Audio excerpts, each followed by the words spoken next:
We're in a really weird place as far as a society. If you just, maybe the whole world, but America particularly, with, we're kind of getting past this whole woke thing, and then we had the Charlie Kirk assassination, and it's really difficult, at least for me personally.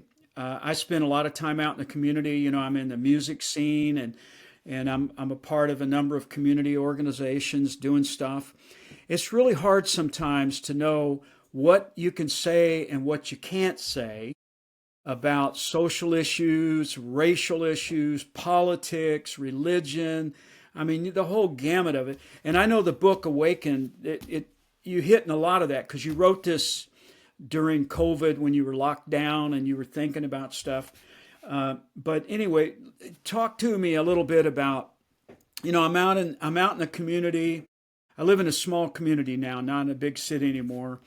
But it's kind of uncomfortable sometimes to know, what's appropriate to say. I don't want to alienate people, Right. Yeah. but at the same time, I think we need to have some dialogue about some of this stuff because some of it, in my view, it's just complete nonsense. Yeah. It really is amazing the times in which we live that you said a mouthful there in that there's things that we quote can't talk about.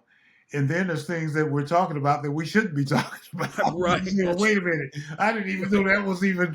I didn't even know that was on the table to be discussed. I mean, exactly for the few people, it depends on who our audience is listening to these podcasts.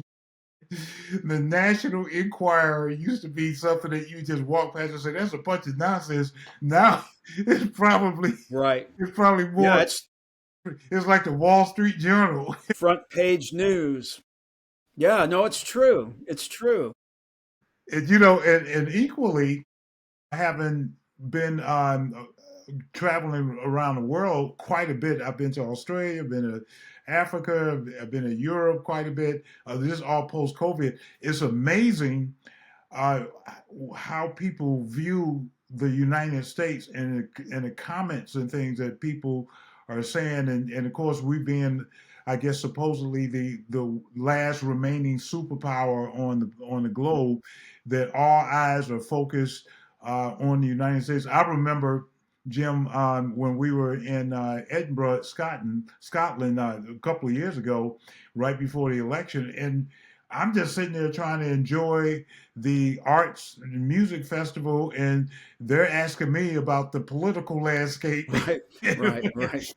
And then when this is true for our audience. I was in Zimbabwe, and last year I think it was in 2024, and I'm standing in the lobby, and the guy's asking me about the governor of Florida, and I Oh, said, "This is just absolutely incredible mhm. of just how the world and people, and I guess over the various different media outlets Right. and what's available to people, how information is being streamed and disseminated, and then you got Mhm. memes and you got AI, and you got all this stuff out there that is coming at us. And so, yes, there there are words, there are topics, etc., that apparently um, are divisive, and you can't talk, and people are angry and upset. And then there are things that we say, well, I didn't even know that was. I didn't even know that was a debate. I didn't even know that was confusion over that. And so, the book that you're referring to, Awaken, that was really just a compilation of what's going on in our society, and just to get people to think. There is no sides. I'm not trying to get a person to think this way or think that way, but I am trying to get people to think.